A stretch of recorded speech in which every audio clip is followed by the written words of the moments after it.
some soothing white noise. Well, the purpose of this video is for me to help you drift off to sleep, to help you ease your mind, make you feel safe, comfortable, and get rid of all your stress and worry. A lot of us have a lot of stress on our mind, and it causes us to go throughout our day facing a lot of challenges, a lot of obstacles, things we can't control, and some things we can. All of it leads to our stress, and sometimes it helps to just take a moment, relax, ease your mind, and think about calming thoughts, relaxing thoughts. In this video, I'm going to help you drift off to sleep. I'm going to be talking about random subjects, otaku culture, Japanese animation, my life growing up, and a lot of other fun discussion. I hope that it helps you relax, fall into a deep state of sleep, and make you feel comfortable and safe. If you're listening to this video, I highly recommend wearing a pair of earbuds or headphones that are easily able to be slept in.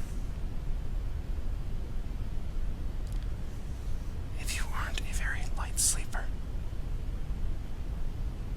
then that's okay.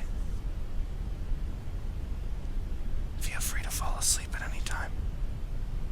I'll just keep going and finish off the video.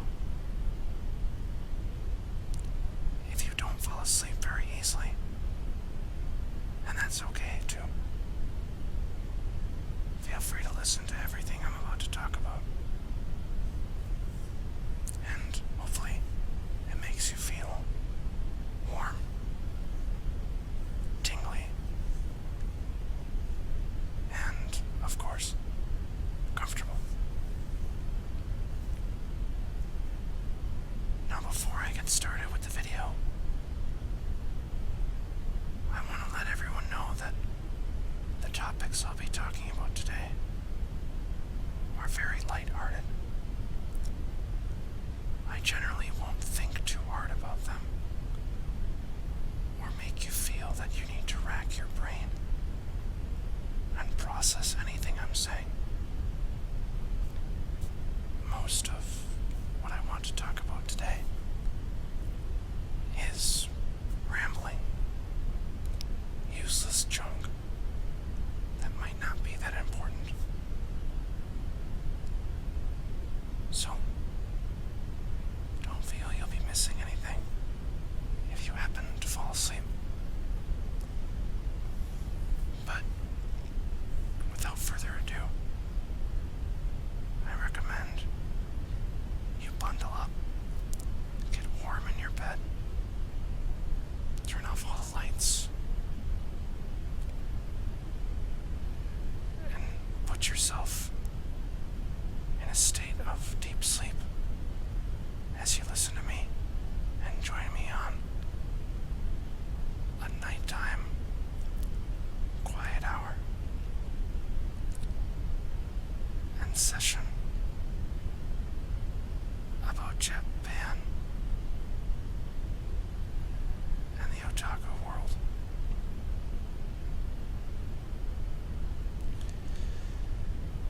When I was growing up, I never used to be into animation. I'd always been a kid who had watched Dragon Ball Z growing up and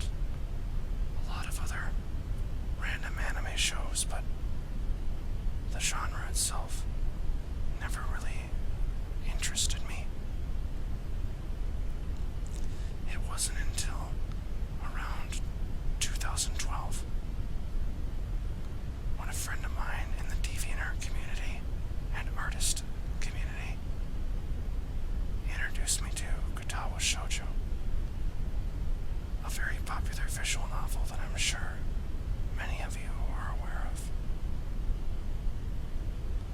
I had always been convinced to not play it, but decided that one day I would sit down and enjoy reading the story. Like most people, I instantly fell in love with it. And it felt great.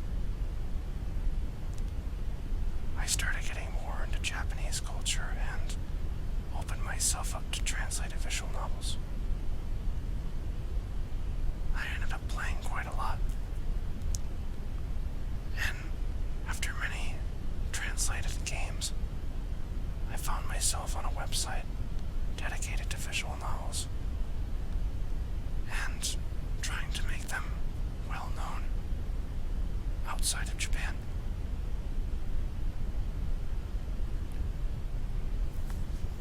It was at that time that I felt interested in taking my language skills to teach English overseas. And even though I love Japan, I actually wanted to teach in Europe to begin with. I had taken French and Italian as a language and realized that I preferred studying in those countries if I were to take English certification lessons for teaching. However, I ended up finding myself going to Japan and loving it immensely.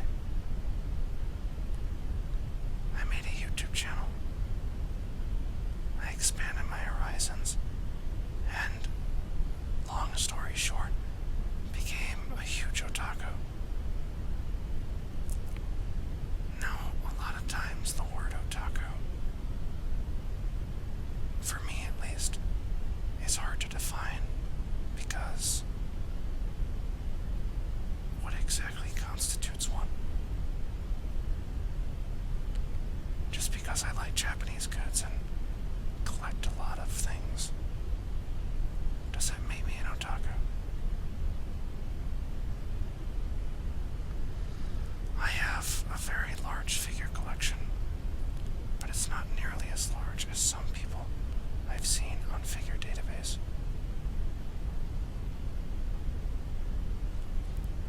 It wasn't until I realized that figure collecting wasn't enough that I expanded my horizons and started collecting character goods, such as dakimakuras,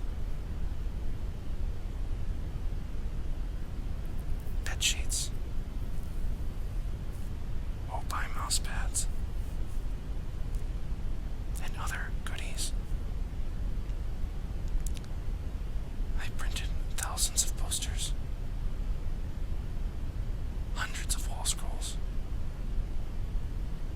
and eventually found myself paying a large lump of my money into this hobby.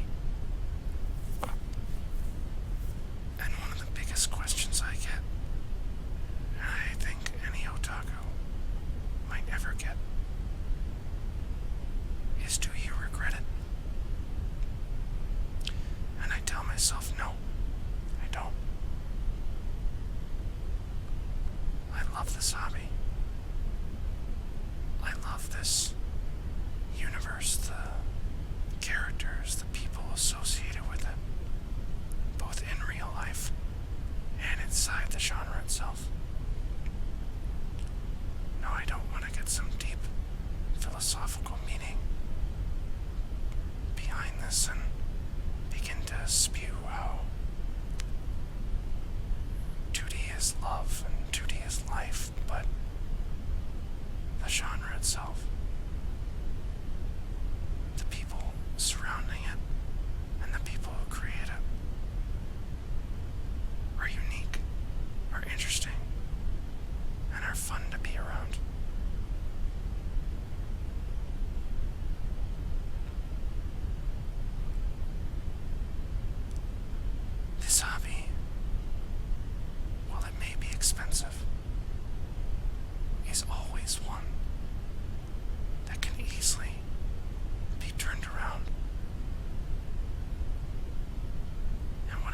that is that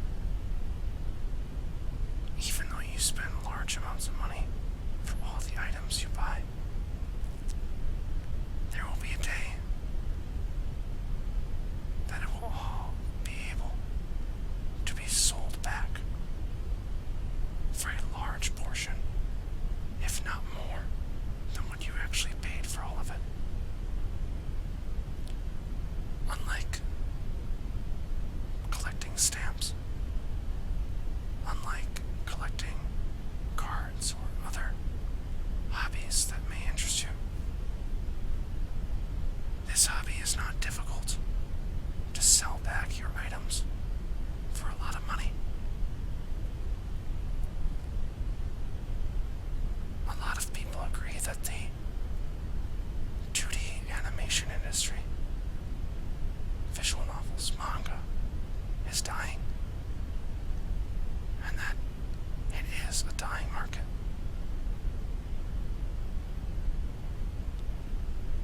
And even if it never dies in my lifetime, the value of some of the things I've purchased will always continue to go up and grow exponentially. Main reason being that there is always somebody out there willing to spend a large amount of money to buy what it is they're looking for, myself included.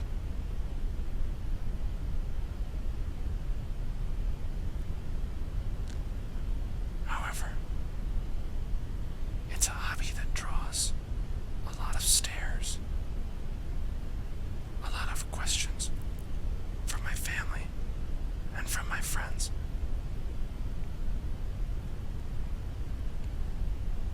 And sometimes it makes me do many things that I normally wouldn't do had I not been collecting all these items and embracing this culture I'm so used to.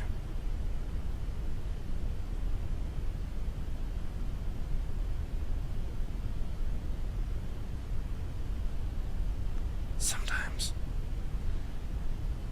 I spend my money on these things because it's a stress relief. I talk about how we are all stressed in this world,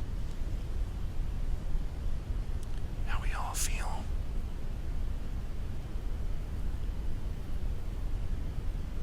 unsure of what we want to do with our lives.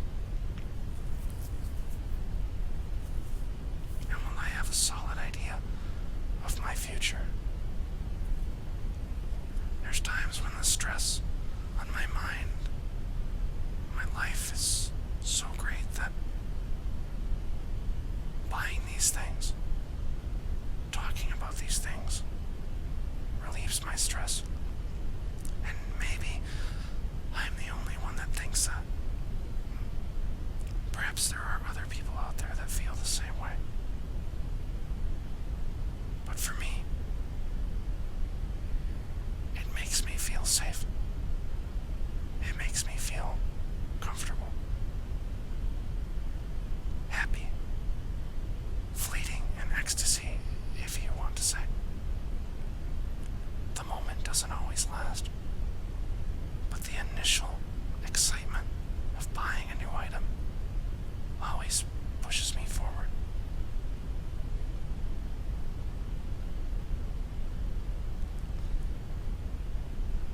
This genre has always been something that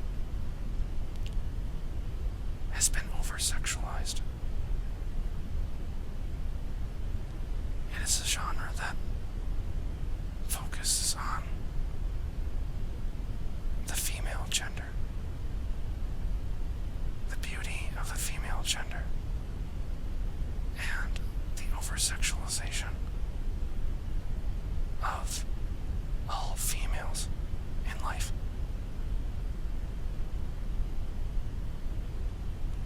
If I asked you the question, which character would be more interesting, a female or a male in an anime,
or female. But I do believe that females have body shapes that are naturally more calming, soothing to look at. Sometimes even the instinct of motherly love. And I think because of this, it's what resonates more with everybody.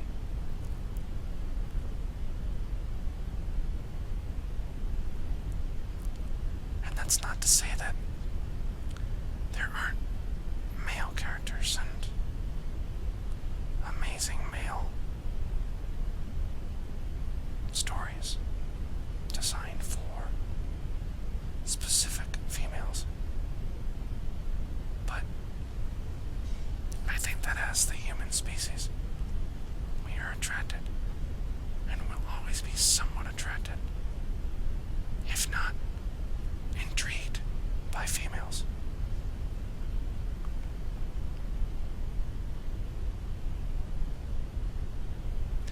So what is it about 2D and animation that makes it so interesting? Why specifically is anime so interesting for everyone? At first I thought it might have just been the fact that they were cartoons. But then I realized that it was specifically only anime that was drawing the crowd for attention. Why aren't regular cartoons attractive to people? And when I say attractive, I mean appealing.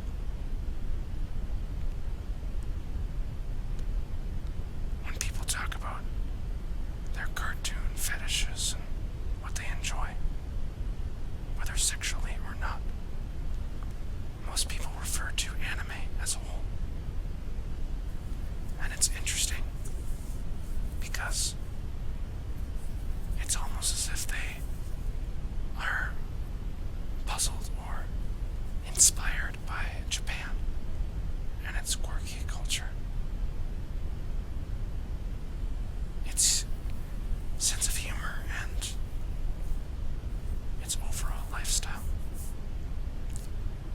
Why do we put visual novels in Japanese settings? Why do we use animation as the art?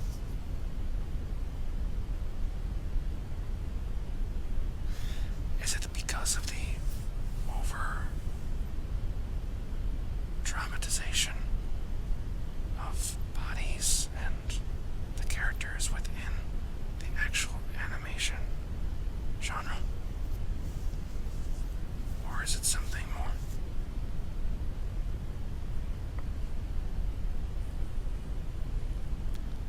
These are all questions that I like to think about.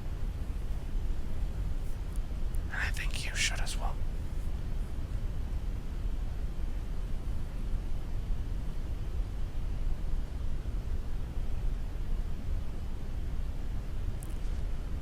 I want to take a moment to let you know that